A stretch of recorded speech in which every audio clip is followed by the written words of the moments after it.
When it comes to putting people in prison, New Zealand is amongst the world leaders. We have the 7th highest incarceration rate in the OECD, and it's climbing. We have rapidly growing sentence lengths and have done for a decade or more now.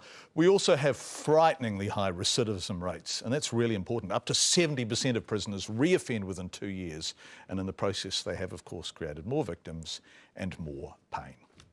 But now, finally, something is really being done about it. Corrections has been set an ambitious target of reducing reoffending by 25% by 2017. We've looked at that before on this program. They seem to have made a pretty good start, with rates already down by 10%. So how are they doing it? Well, Tristram Clayton finds one of the country's top restaurateurs trying to play his parts.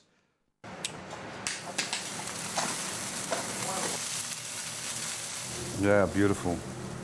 Martin Bosley's restaurant on Wellington's Oriental Parade is the epitome of quality and class. How you doing? Just on the top there, actually is fine. The food is fresh, the service top-notch, the views impressive.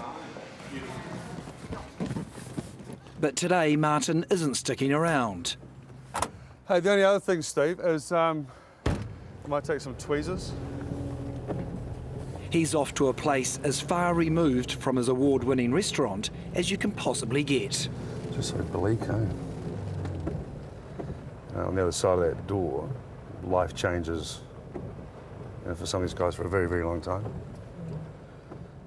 This is Rimutaka Prison in Upper Hutt, home to 900 medium security prisoners. It's only a 40-minute drive from Martin's restaurant, but the only outlook up here is misery. You reckon this is my natural home, eh, Chris? You do look quite at home here. It's just under the boot, Mark. Martin's been coming here once a week for the past 9 months. So that brings you the miso for the miso mayonnaise. He's been volunteering as a cooking instructor, and tonight he and 6 long-term prisoners are going to prepare a meal to rival anything found in downtown Wellington. Schultzy, that's the salmon for the cedar plank in there. So some came out yesterday. Excited, eh? You're late. Sorry, Chef. There's a lot of emotions going on right now. I mean, like 9 months comes down to this. We want people to have a great experience, and also, we want to show what these guys can do. Given the opportunity, back in society, that they can do it. It's okay. That's it. Tonight's meal is a full dress rehearsal for 2 $70 a head dinners Martin and the prisoners are doing for the Wellington on a Plate food festival. The camembert wasn't bread and mo, it was the camembert. But unlike every other event, this one takes place in prison. There'll be no alcohol, and everything the guests will eat has been prepared and served by unpaid prisoners. One of the greatest points in this whole journey has been the day I came in after the tickets went on sale, and they're all sort of standing around in the kitchen over there, and I said we sold out in 14 minutes, 2 dinners. It was a record. And they were like, no way. And I think at that point it became quite real for them, and it was like, this is amazing. The prison's inclusion in the festival is part of a big drive to lower reoffending rates. Give a prisoner some skills, some self-confidence, and his chances of staying out of trouble when released can only get better. The prison already uses the philosophy in its main kitchen. It just gives them a work ethic as well. A lot of the young guys have never had to get out of bed for anything, to go to the tinny house and come back. But now they've got to be up at 5:30 in the morning to be here at 6. They work a split shift. So we need to put the mayonnaise into piping bags. But having Martin Bosley on board has added a new dimension to the training. And he's a great teacher and very patient too. And I think he's a bit apprehensive about meeting us at first, and I think he's sort of come to realise that we're all pretty normal. We're here doing our time, but we're all pretty normal. Wolf, a vegetarian with hands as big as saucers, is in charge of the canapes. It's just more for presentation, so you want sort of worn-up shaped. He's serving a life sentence with 18 months to go till he's up for parole. But hopefully I have the opportunity to use the skills, and I'd love to work in the cooking industry, the trade, and hopefully someone will give me the opportunity. Meanwhile, Brownie, halfway through a 16-year term, is taking care of the sun-dried tomato pesto. How about you? How are the nerves tonight? It's a big night tonight, isn't it? Yeah, it is a big night.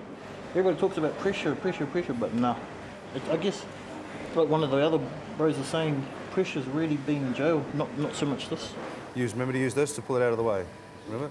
And out in the main kitchen, Peter, with 7 years left of a 13-year lag, is expertly filleting the snapper. This is a new skill, is it? Oh yeah, new skill of filleting the fish, yeah. When you do eventually get out, you want to use these skills? Yeah, definitely use the skills, to be able to cook for myself and stuff, yeah. Then taste it, right? And then from there work out how much salt you think you need, okay? Salt only, no pepper. On any other day, these men are prisoners, serving long sentences for serious crimes. Today, they're focused and passionate, determined to make a meal their guests will never forget. We're an hour away, as you said, so nervous, apprehensive, slightly anxious, really excited as well at the same time, so there's a lot of things going on. At 5:05, we're running late, okay? We're going to put it in the lower box, okay? How much longer, mate? You're all good? Here, lift it up, let's have a look. We'll go another 2 minutes, you reckon? Okay, let's get into the hot box, let's get it out of here. So while that's cooking now, season that one up, get it ready to go, okay? As the chefs put the finishing touches to their meal, the 60 VIP guests are beginning to arrive. Of course, when you're eating inside the wire, that's trickier than it sounds. Quite, what was that? I said well decorated. Well decorated, yeah, we call it garnishing. Garnished. As the food finally proudly goes out, a strange and wonderful thing begins to happen. Here, a prisoner is chatting with Ray Smith, the head of corrections and ultimately the man responsible for keeping him in prison. They chat, they smile, they talk about the food. For a minute, who they are, where they are, is irrelevant.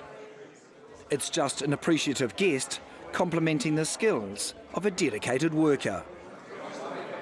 They had sort of quite firm views on sentencing and jail and offending, and you've got a duty to pay to society and all that sort of stuff. And then gradually, as I've got to know the guys, I've become a firm believer in rehabilitation, and what we as a community have to do beyond here.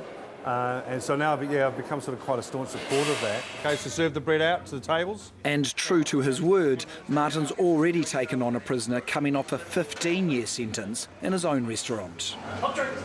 He started with us doing 3 shifts a week.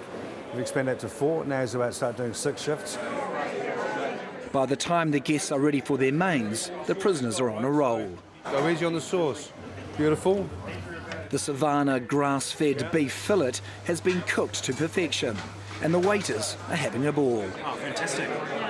Okay, you're just taking your first place out. How's it going? Oh, primo, mate. Primo, yeah. Good buzz. Nice to have those first ones out. Yeah, nerves are calmed down now. Yeah. And what was the reaction from the diners? Just stunned, eh? Yeah. Amazed, yeah. It goes without saying, the guests are thrilled. Light up, it's beautiful. Perfectly cooked, great flavours and delicious. It's fantastic to see these people reintegrate and seeing the success of it, and also the commitment and motivation that they're actually showing. Okay, starting to get better, gentlemen.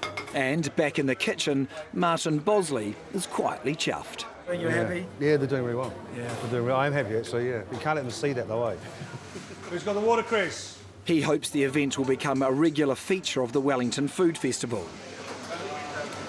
The one thing in his favour, he knows most of his new chefs aren't going anywhere.